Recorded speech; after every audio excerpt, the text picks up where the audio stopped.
Welcome to the Nature Teaching Professional Development webinar series. My name is Rod Williams, a professor and extension wildlife specialist with Purdue University Extension. Today's webinar is entitled Health Benefits of Connecting with Nature, Part 1. This will be a 30-minute webinar covering the mental and physical benefits of engaging our youth in nature. If you're unfamiliar with these benefits, the webinar will provide you with science-based background information and prepare you for the health and wellness webinars on Connecting Youth with Nature, Parts 2 and 3. Joining me today is my good friend and colleague, Molly Hunt. Molly is a health and human science educator with Purdue Extension.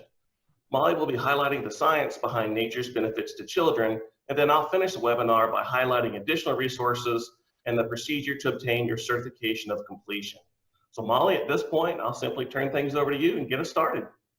All right, thanks, Rod. Well, I'm excited to be here with you today to talk about the benefits of connecting with nature. This is our first part of this health and wellness series. So what we're going to spend the time talking about today is the relationship between the outdoor experiences and how that relates to our health. So health can be a loaded term, and it is composed of quite a few different things. So health is really a state of complete physical, mental, and social well-being. And so what it's not is merely the absence of disease, infirmary, or sickness. Physical health or wellness is a true balance of physical activity, nutrition, and mental well-being.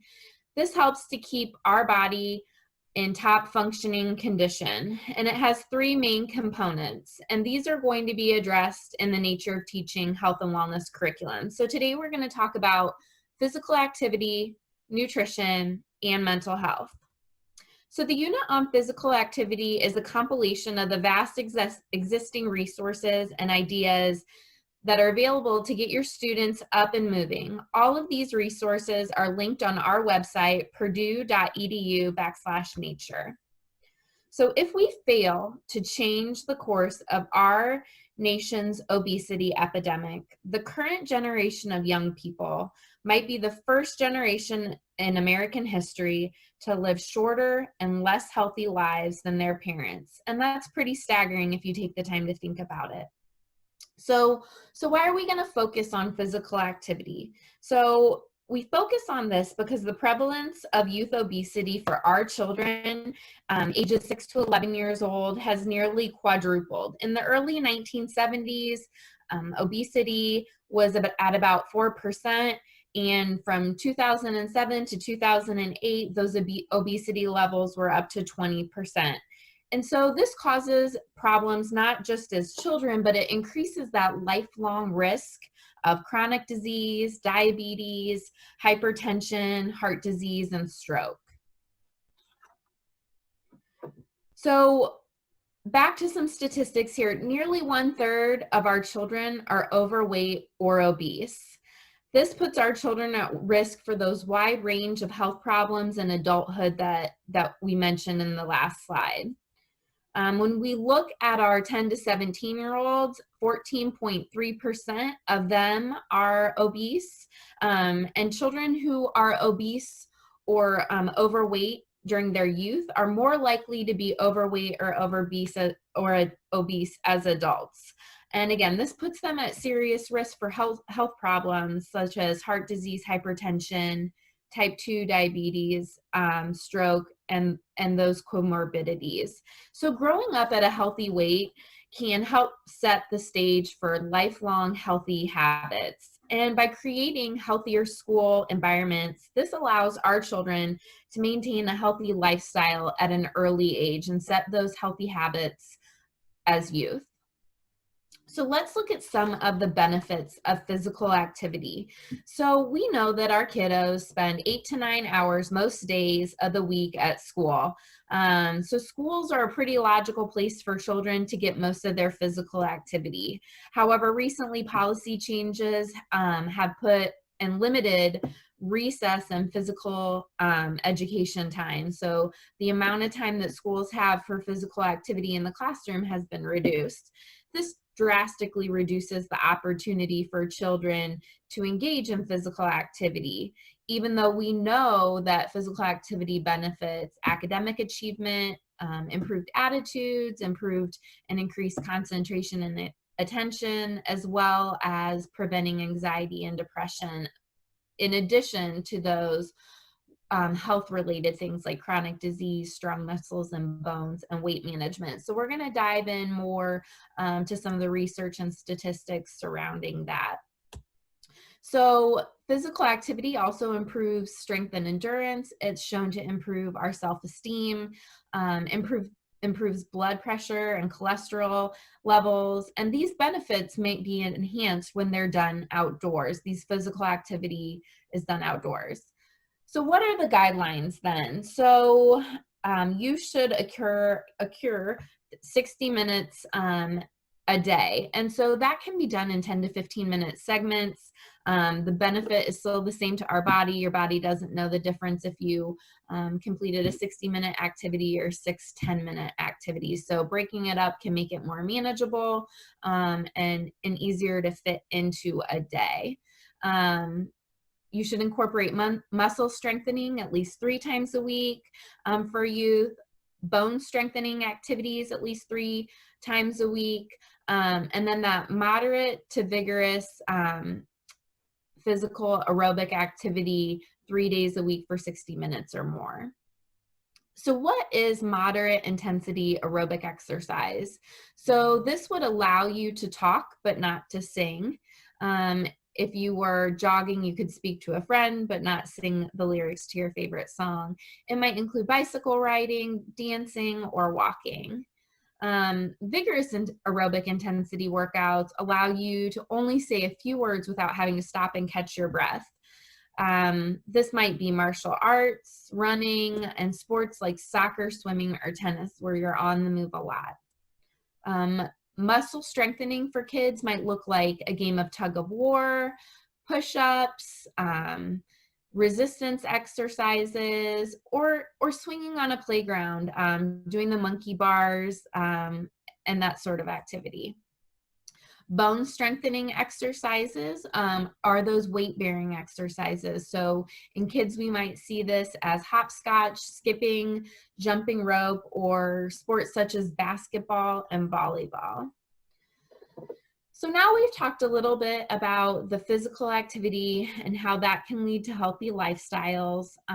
Nutrition, our nutrition unit focuses on school gardens, and it contains a large compilation, again, of existing gardening and nutrition resources, as well as lesson plans to incorporate into your classroom. And so these vast resources are compiled, again, on our website, purdue.edu/nature. So let's talk about some of the health benefits associated with nutrition. So we know community gardens provide access to fresh foods, and that studies show that communities with gardens, that those children eat healthier than those families that don't have gardens. Gardening can motivate kids to eat more fruits and vegetables if they grow it and they have a part in tending to it or choosing what vegetables to grow. They're more likely to taste it or be open to it. Also, those students who are involved in gardening have shown an increased preference to fruits and vegetables, as well as that improved attitude towards them. So there's also a health benefit associated with gardening. So being in nature fosters recovery from mental fatigue, whether that's testing or the stress of social relationships. Being in a natural place can improve our outlook on life and our life satisfaction. It can help us to cope with and recover from stress, as well as improve our ability to recover from illness and injury. It can also restore concentration and improve productivity. So these are all things that we want for our youth, and having them outdoors in the garden is one way to do that. So gardening can also improve physical activity. It's been shown to improve environmental attitudes and instill a respect for nature. and increase quality outdoor experiences. So we would consider gardening a moderate to heavy intensity exercise, depending on what sort of gardening activity you are doing. Gardening can also motivate people to stay active for longer because you're going to be out there trying to complete a task, whether it's weeding or picking. Gardens offer that opportunity for students to walk, lift, carry, dig, plant, rake, and this really allows them to practice both balance and dexterity. And these are tasks that some might never have completed at home before. Gardening also promotes that increased range of motion, and it aids in developing eye-hand coordination and improves motor skills. Oftentimes people say video games do this, but we know that being outdoors and in nature can as well. So how do you connect the garden to your classroom? So the connections between the garden and your science curriculum are plentiful and diverse. The garden offers a living laboratory for your students to observe and experiment. There are different curriculum that you can explore, like plant life cycles and structure, soil structure and function, plant adaptations, weather, ecosystems, sustainability, and environmental design. And again, and gardening has been proven to improve those science achievement scores. So we know that this is a research-based method. So now we're going to move on to mental health and well-being. And this lesson consists of this unit consists of 4 lesson plans that were developed by our Nature of Teaching team at Purdue Extension. So what is mental health? Mental health is a state of complete physical, mental, spiritual, and social well-being in which a person is able to realize their abilities, can cope with the normal stresses of life, and make a unique contribution to their community. So mental health typically has 3 main indicators. The first is going to be emotional well-being. And so this is going to be someone's perceived life satisfaction, their happiness, their peacefulness. The second indicator is psychological well-being, and this consists of self-acceptance, optimism, hopefulness, and purpose in life. Lastly, our third indicator is our social well-being, and this includes social acceptance, a sense of knowing where you belong in the social structure, and a personal self-worth. All right, guys, thanks for bearing with us through some technical difficulties. Okay, so the Nature of Teaching Health and Wellness curriculum, through our research, we have found that it's been proven that contact with the natural world has been proven to significantly reduce the symptoms of attention deficit disorder in children as young as 5. The natural world also has shown to improve social relationships in youth. It fosters within children the ability to get along better with others, be healthier and happier when they have that free and unstructured play outdoors. Access to green spaces, even views of green settings, enhance peacefulness, self-control, and self-discipline. And this was proven in a study with female inner city youth. It is also known that contact with nature reduces our stress. And so stress is defined as a physical or chemical factor that causes bodily or mental tension. Stress can be positive or negative. You could have the stress of buying a new house, or the stress of a marriage, or you could have the negative chronic stress of poverty or food insecurity. So green plants and vistas are shown to reduce stress among highly stressed children. Consequently, locations with greater numbers of plants and greener views and play areas show more significant results in reducing stress. So vitamin G. So vitamin G are green environments, and they are shown to be an essential component of a healthy human habitat.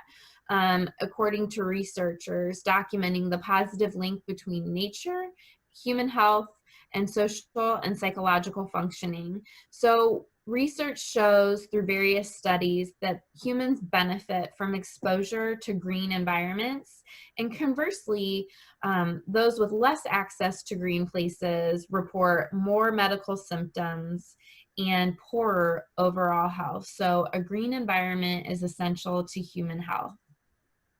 So our research shows that connecting students with nature helps them to be more physically fit, happier, smarter, more cooperative and competent, healthier, creative, more self-disciplined, focused, optimistic, and better problem solvers. So we know what an important impact that nature can have on our youth. So time in nature can enrich a child's life by making them healthier, happier, while inspiring a lifelong appreciation for the outdoors. So I hope that you're able to dig into our curriculum and find a use for it in your classroom to improve your youth's overall health and well-being. Wow, wonderful. Thank you, Molly. That's a lot of great science-based information on the benefits of connecting our youth with nature. So I wanted to thank all of you, the participants, for joining us in the Nature Teaching Professional Development webinar entitled Health Benefits of Connecting with Nature, Part 1. I hope you consider participating in the webinars on health and wellness parts 2 and 3 to find out how you can incorporate those 4 lessons that Molly talked about into your classroom. And more importantly, if you enjoyed this webinar, I encourage you to click on the card that should now be appearing in the top right of your screen and visit our Nature of Teaching YouTube channel. Here you can view sneak peeks of the lesson plans that are directly related to the webinar that you just completed. Now, if you didn't get a chance to click on the card on the top right of your screen, I've also embedded the YouTube channel URL. Or if you're in YouTube, you can simply search the Nature of Teaching in the YouTube search bar. Really what these YouTube sneak peeks are all about, it's less than a 2-minute video that really highlights the activity for all the lessons and the curriculum that we've created here at the Nature of Teaching. Now, if you're interested in obtaining a certification of completion for this 30-minute webinar, you now need to click on this card that's appearing in the top right of your screen. Here you'll be directed to a very short Qualtrics survey where you can provide us some feedback on the program. Once that Qualtrics survey has been completed, you'll automatically be emailed a certificate of completion like you see here on the slide. At this point, Molly, I'll have you rejoin me as we sort of close the webinar for today and just say again, thank you to Molly, who's been instrumental in helping develop the health and wellness program. She's one of the co-authors on the unit that she referenced earlier. And so Molly, again, thank you for joining us today. Thank you, Rod. Thanks for participating. And we hope you enjoyed learning with us and consider participating in additional professional development webinars offered by the Nature of Teaching team. Until then, thank you for engaging our youth with nature.